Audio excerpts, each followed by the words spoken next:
어느 날 소크라테스에게 한 청년이 찾아와 실패하지 않을 수 있는 방법 그리고 성공할 수 있는 비결에 대해 물었습니다. 강가에 서 있던 그 청년을 갑자기 소크라테스가 그 깊은 강물로 밀어넣었고 호적되어 입술까지 파래져 거의 숨이 넘어가기 직전 소크라테스가 그 청년을 건져주며 이렇게 말했습니다.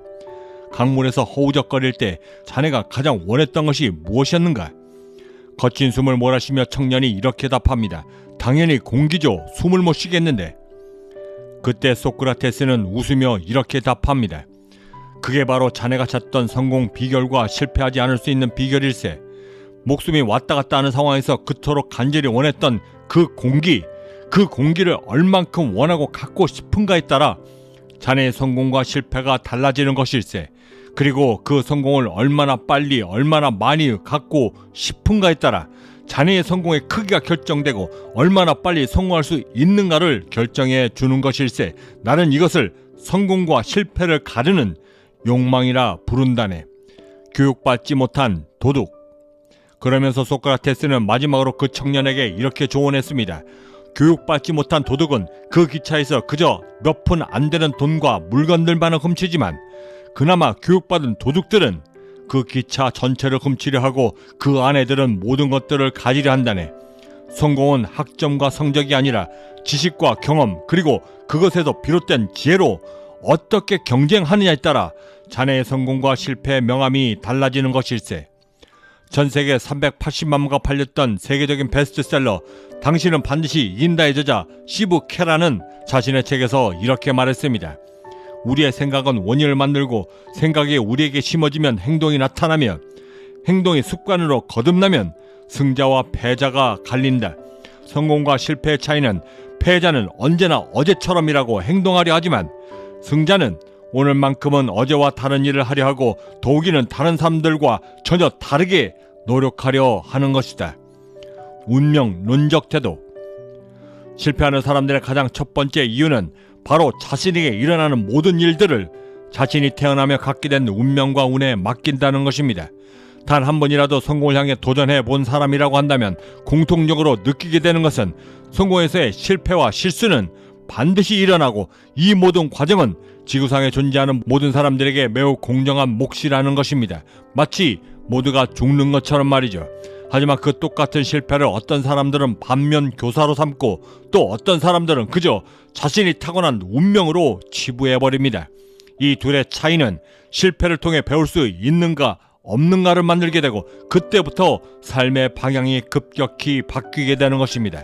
그리고 이때 운명론적 사람들은 더욱더 낮아진 자존감 때문에 다른 사람에게 의지하게 되고 종교에 또한 의지하며 삶을 어제처럼 살게 되는 것입니다. 제가 모든 것을 잃고 날개 없이 추락하여 신불자가 되었을 때 저는 이를 벗어날 수 있는 방법을 몇 가지 깨닫게 되었습니다. 그 방법 중에서 가장 강력했고 그러면서도 가장 심플했던 방법 하나를 추천드리자면 눈을 뜨자마자 매일 아침마다 일과를 시작하기도 전에 가장 먼저 거울 앞에 달려가 이 한마디를 3번 반복하는 것입니다. 나는 오늘 너를 책임진다. 내가 너를 책임진다. 오늘의 너를 내가 온전히 책임진다. 이 책임이라는 말에는 3가지 매우 중요한 성공 요소가 숨겨져 있습니다. 그 가장 첫 번째는 내 스스로가 내가 인지하고 있는 것보다도 훨씬 더 크고 많은 잠재력과 통제력을 갖고 있다라고 내 자신에게 깨우쳐 주는 것이고 그것을 오늘만큼만은 모두 다 끄집어내 나의 오늘 하루를 완전히 책임진다는 선언인 것입니다. 두 번째, 최소한 오늘만큼은 내가 누릴 행복과 성공의 기회 모두를 후회치 않도록 하기 위해 아낌없이 발휘해 주겠다라고 하는 약속의 책임입니다. 세 번째, 오늘 내가 쌓아 올릴 성공에 대한 높이를 결정해주고 그 높이를 뛰어넘을 수 있도록 내 자신을 돕겠다라고 하는 의지가 바로 세 번째 나에 대한 책임인 것입니다. 여기에 한 가지 더 첨가해 말씀드리자면 이젠 더 이상 어제처럼 아래를 향해 보지 않겠다라고 하고 오직 위만을 향해 전진하겠다라고 하는 나를 돕겠다라고 하는 책임감이 그 마지막이 되는 것입니다. 자제력에 대한 규율. 대부분의 실패들은 순간적인 감정에 휘둘리며 이를 판단합니다. 하지만 삶의 가치를 부여하고 성취하려는 사람들은 자신에게 아주 엄격한 잣대와 규율을 정하고 이를 맹렬히 쫓습니다. 규율은 자신만의 자제력, 뭔가를 얻기 위해 해야만 하는 기회 비용에 대한 가치 있는 희생, 내 삶과 성공을 방해하려는 요소들을 완전히 단호히 거부하고 나를 실패로 몰아넣으려는 모든 유혹들로부터 조언해지도록 나를 돕는 것입니다. 이를 위해 성공한 사람들은 평소보다도 매우 엄격한 규율과 규칙들을 만들어 이를 지켜내기 위해 자신이 갖고 있는 모든 집중력들을 최대한 발휘합니다. 하지만 성공한 사람들은 이 규율을 지킴에 있어 절대 완벽주의자가 되려 하지 않습니다. 삶도 마찬가지지만 성공의 무대에서는 특히나 한 가지 문제가 해결된다고 해서 곧바로 모든 일이 해소되지 않습니다. 성공 또한 급격히 쫓아오지 않죠.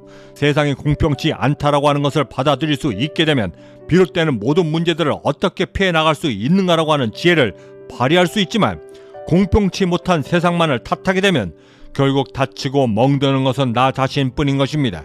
과정이 아니라 마지막에 웃으시기 바랍니다. 최소한 그래야 삶이 가치 있게 흘러가게 되는 것입니다. 합리화의 관점. 패자는 합리화를 선택하고 승자는 분석을 선택합니다. 왜 내가 그때 성공하지 못했는지, 더 좋은 선택을 할 수 없었는지, 그리고 그 모든 과정 속에서 그 어떤 변명도 승자들은 절대 용납치 않습니다. 어떤 분야에서든 처음부터 성공을 이뤄내는 사람은 절대 없습니다. 성공에는 끈질긴 노력의 무게가 있어야만 하고, 그것이 쌓여 반복이 되면 그 가치를 쌓아가며 만들어 나가는 것입니다. 마지막으로 성공의 하루를 시작하는 이 아침, 반드시 당신은 성공한다라는 책에서 시브 캐라가 했던 나를 깨우는 매우 강력한 성공 메시지를 함께 공유해드리며 마칠까 합니다. 여러분들의 성공 하루를 진심으로 응원합니다.